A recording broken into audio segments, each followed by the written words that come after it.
Vernoth from the Soulfire Legacy and Mog Nation, and I'm going to give you a walkthrough of the Qeynos competition build that we submitted.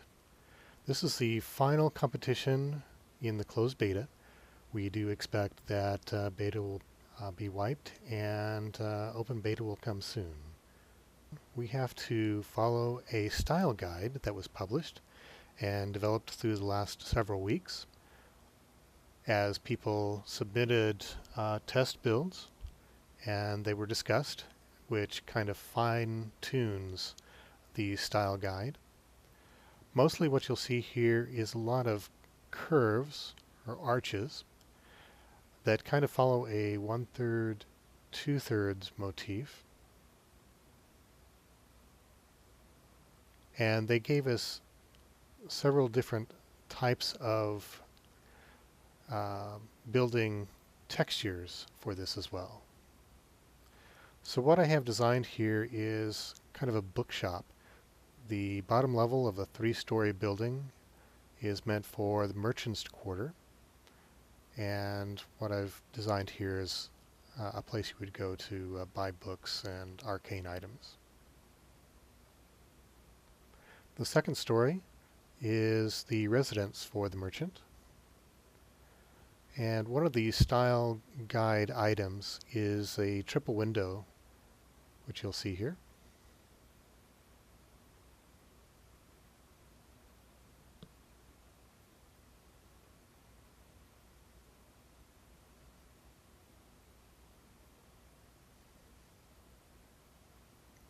Now, unlike my partner Oogie, I'm not so much on interior design, I'm more of an architect, so things are a little bit sparse here.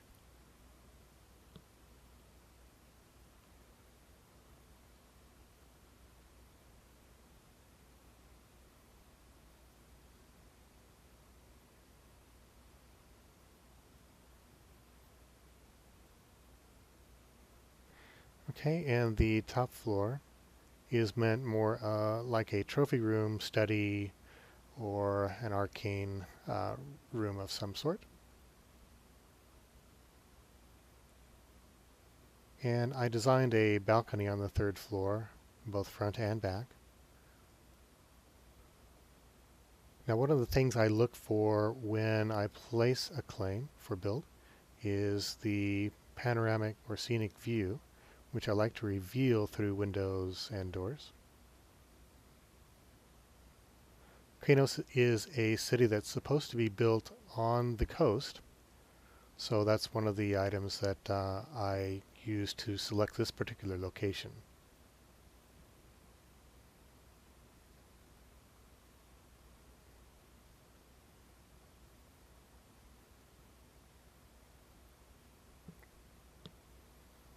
As you can see here, we do have a fantastic view of the ocean.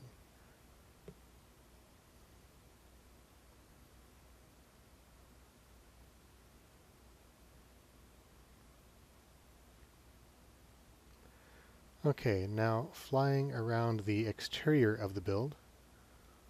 Again, there are plenty of arches and again, a 1/3, 2/3 type motif to the flare of the roof, as well as any of the arches.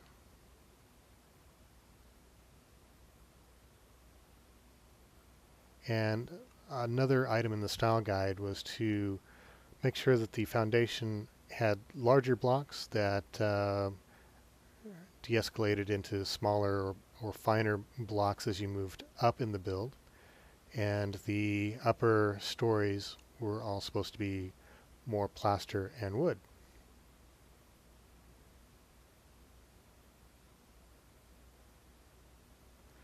One of the more difficult things that I find in a build is to build asymmetrically, but you'll see some of the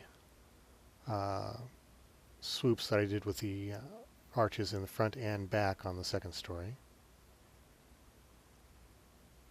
That kind of mirror the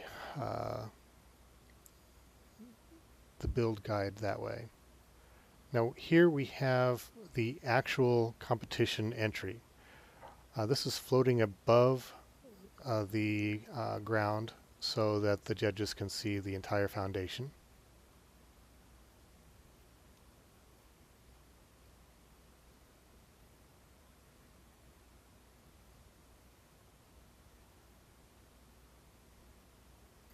And again, these roofs are narrow, tall, and again, they have to flare at kind of a 1/3, 2/3 ratio. A little bit difficult to get started on that.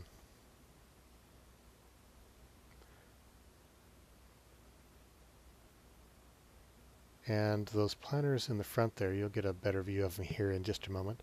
That is something that Oogie helped me out with, something that I would not have thought of myself. Now this claim is completely locked down. There's nothing I can do to change it at this point, except people can turn on and off lights. So it's good to make sure to go through here on occasion, make sure everything is still on.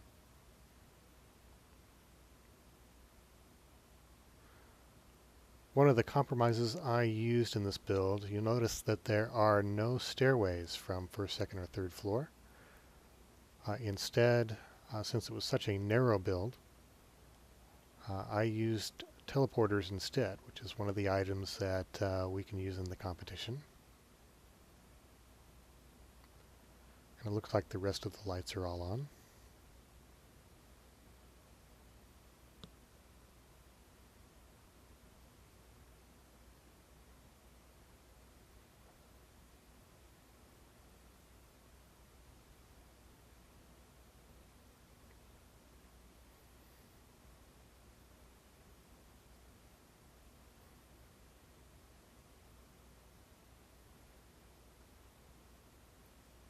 Now, as most ground that you find is not going to be completely flat, we had to accommodate that by making the foundation fairly thick.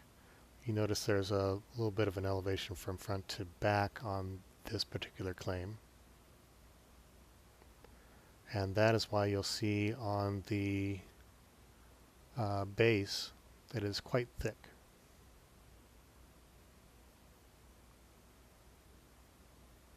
Okay, that'll do it. If you like what you see, go ahead and upvote it for us in the competition, and wish us luck. Thank you and goodbye.